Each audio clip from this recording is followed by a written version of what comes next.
So what is the proposed addition to the existing Peterborough license?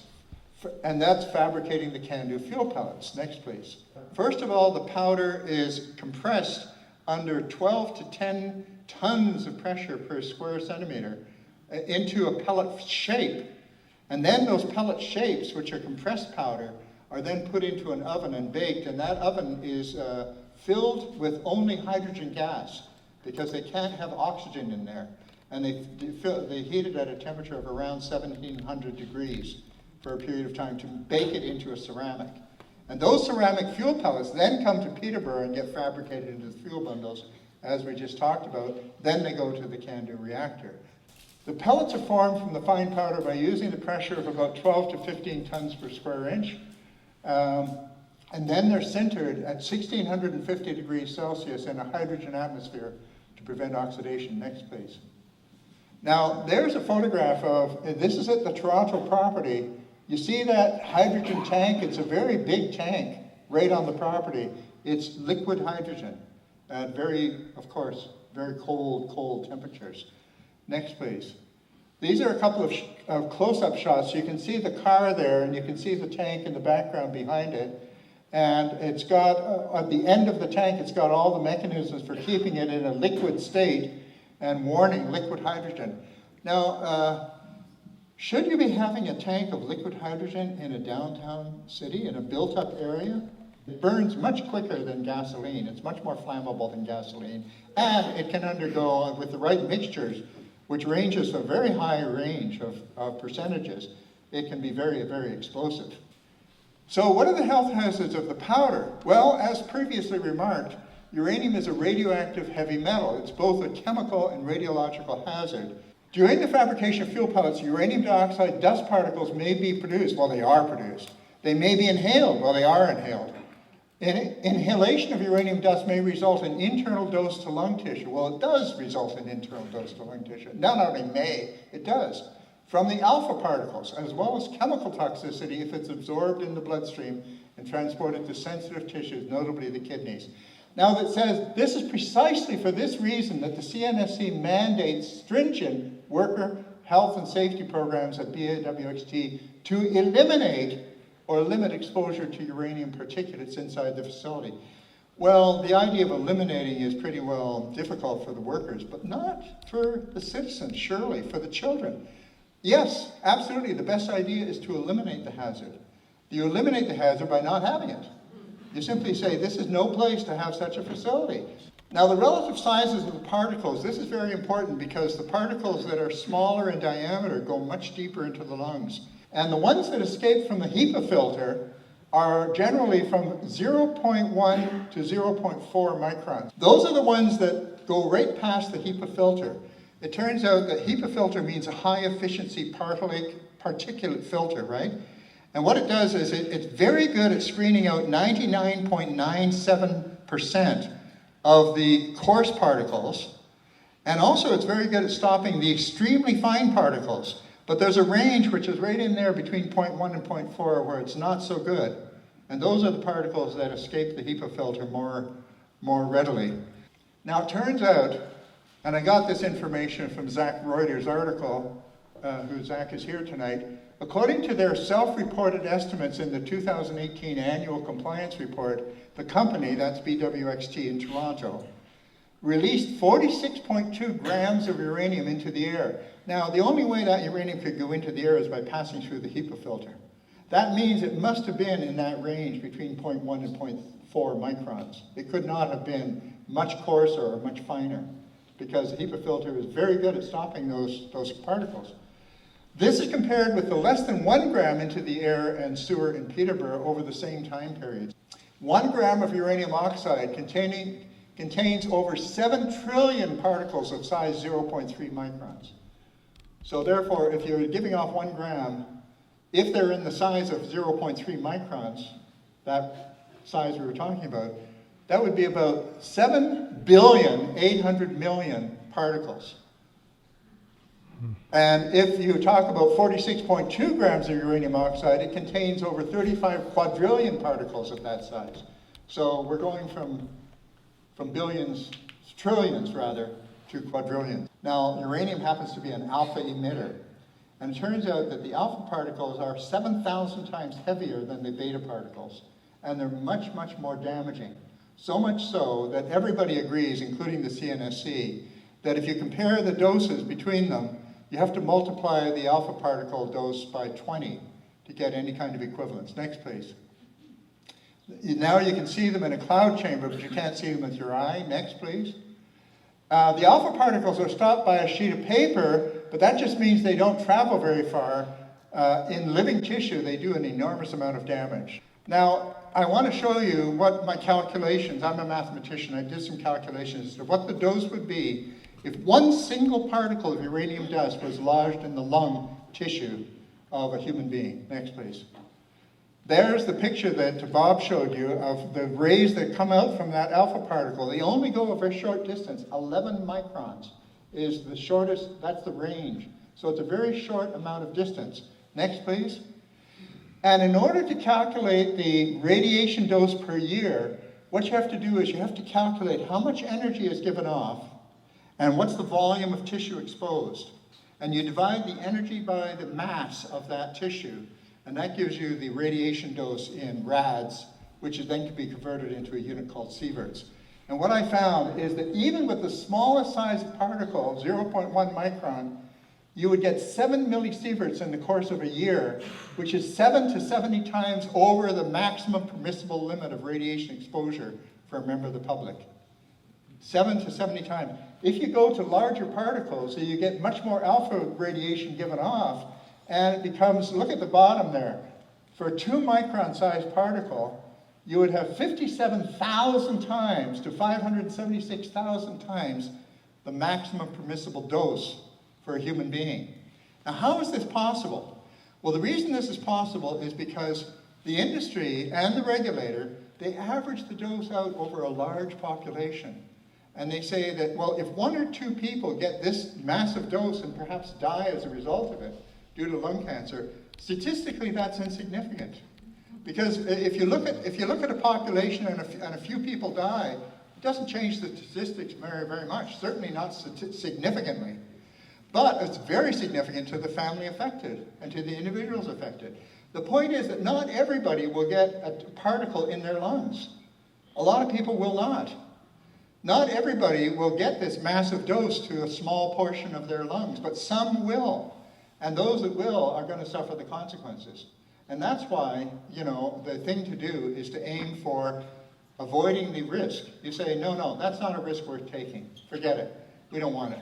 Thank you.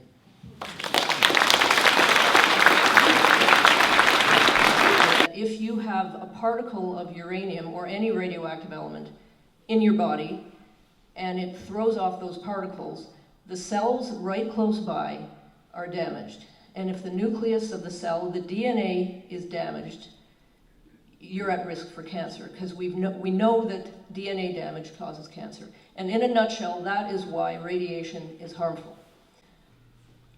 So, radiation is caused by those little particles flying off and damaging your DNA. And we know that DNA damage causes cancer. We've known that for decades.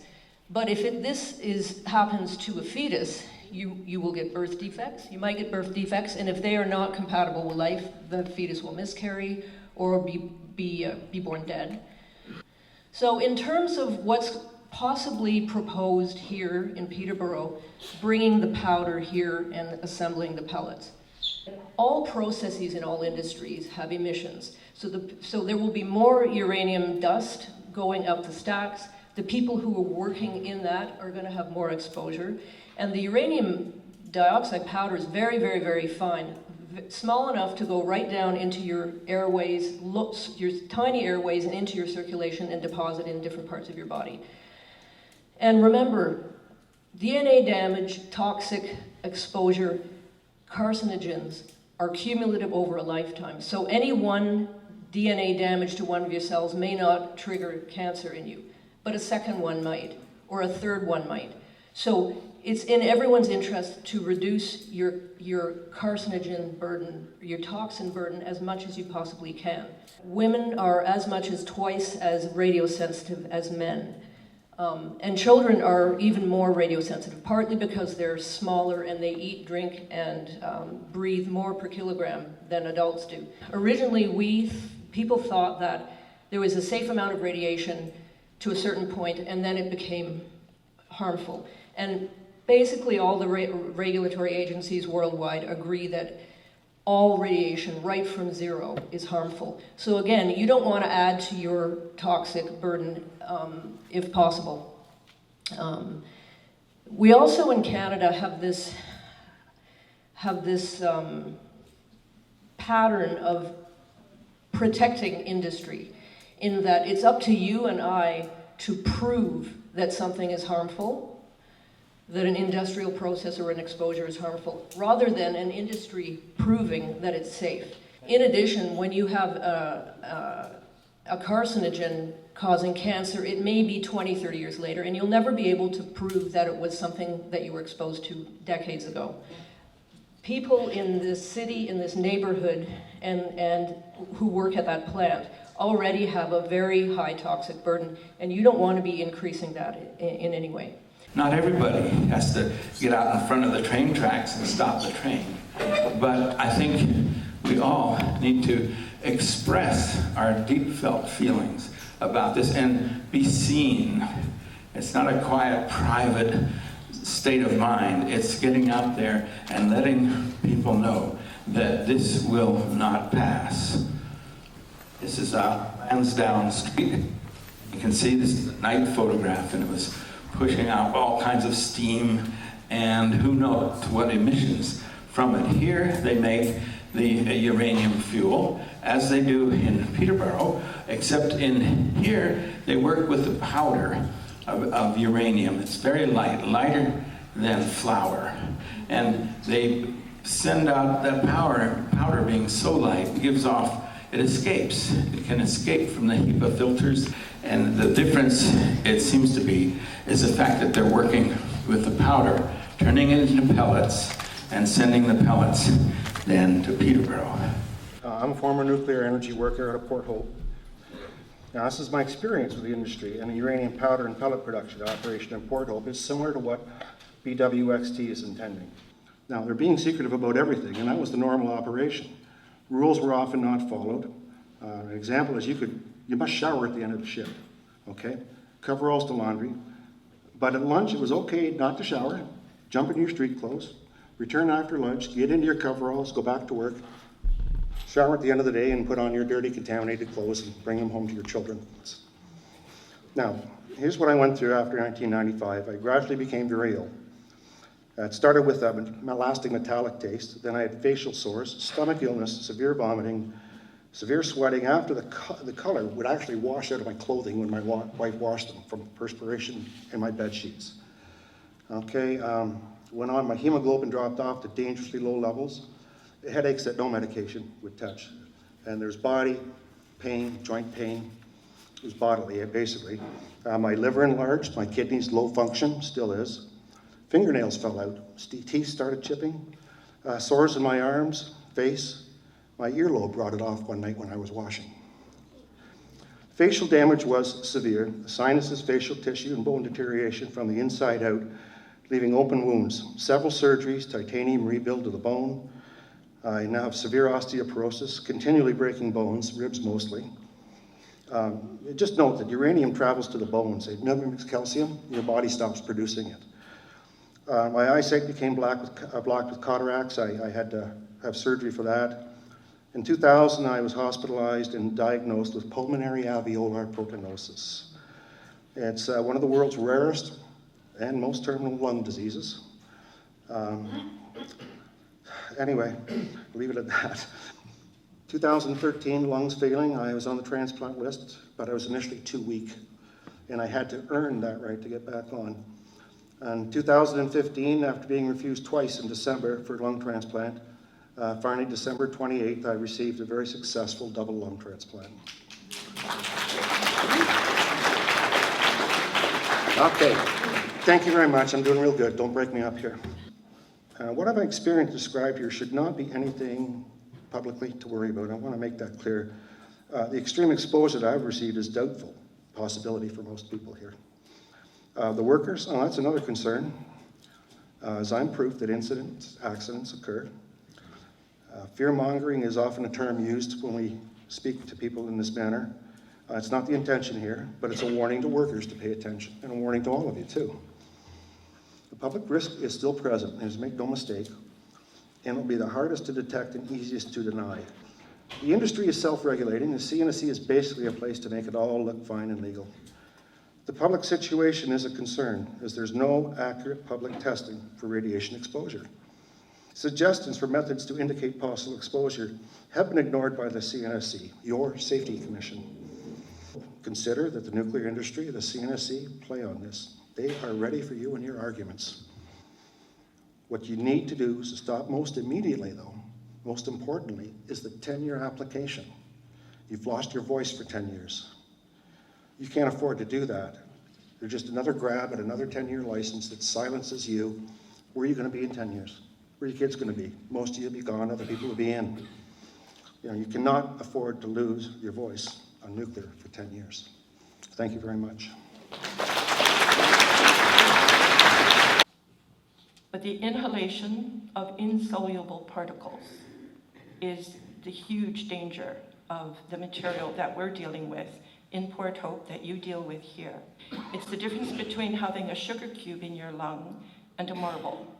And that marble keeps irradiating, as Gordon explained, the cells around it. Now, you don't just get one particle, you get multiple particles.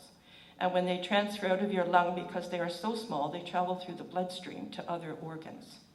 And what it does is it calls into total question any concept of dose that is sold to you by the industry and the regulator. They don't know your dose. They don't know our dose. Every dose is individual. What they tend to do is average dose over a community. And we were actually told at one meeting we should be glad a new subdivision has moved in because our average dose just went down. True story. Fugitive emissions, lack of appropriate liability insurance. Oh, that's another one. Cameco had $4 million worth of liability insurance for the conversion facility. And when that came up at a hearing, because we asked the question, we were told, first of all, it's proprietary information. And then what came out was, well, they're only responsible within the fence line. Port Hope has been the subject of an ongoing cover-up for 50 years. And that's just the truth of it. We have been lied to, we have been misled. You need to stop that here. Don't let them bring more material here. Exercise your power, because you have it now more than you will ever have it if they get it here, which has also been alluded to. We have had an uphill battle to do what we thought was ordinary, trying to get health studies done, and it turned out to be extraordinary. Extraordinary effort and time from people who worked and were volunteers. I can't tell you the uphill battle. So, history tells us that it will be an uphill battle for you. So I hope you are successful in forcing them to go somewhere else. Thank you.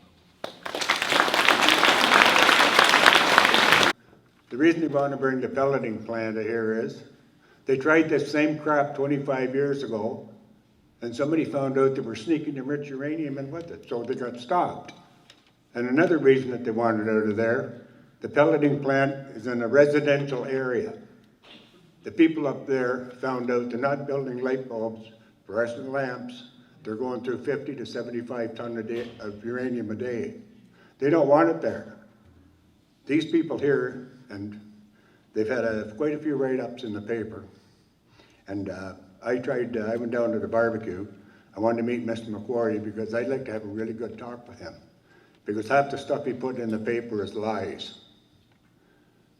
The young lad that he had there talking for him, he was telling me, well, you retired a long time ago. There's been a lot of changes. We've really cleaned this up. I said, really? He said, yep. And my ex-foreman was there, and he already warned him that I'm a troublemaker. I said, how long have you been here? 3.5 years. I said, that's really good. I said, I spent 25 or 26 years in there. And I said, you know Billy Conway? No. I said, he's one of your technicians. I said, he's got esophageal cancer. He's not there now. I said, you know Ross McCallum? Oh yeah, I know Ross McCallum. He's our best mechanic. That guy could take a motor apart in the dark and put it back together and it'd run like a top. I said, when were you talking to him last? Oh, he said, about a month or two ago. I said, well, you're just about as good a liar as Macquarie is. I said, because Ross McCallum was in the Toronto hospital 4 months ago with esophageal cancer and they took 1/3 of his jaw away. Now when I started in the nuclear in '77, I was pretty proud of myself because now I can afford to buy a house. They had a 4-shift operation with 175 men working there. The next year they had an open house. I was pretty proud. I wanted my wife and kids to go through and see what the old man's doing now. Women of childbearing years are not allowed to even walk through there because there's 25 ton of uranium right beside our lunchroom. The lunchroom is a tin wall and fiberboard for the rest of it. We fought them on that for 7 or 8 years. And you know what they did? They didn't move the uranium. They moved us into a trailer. And as far as I'm caring about, they don't. They're in there. This BWXT is the same reason GE was there, because they can make a lot of money on this stuff, and they don't care who they kill. And I'll tell you how rotten these people are. I retired in 2004.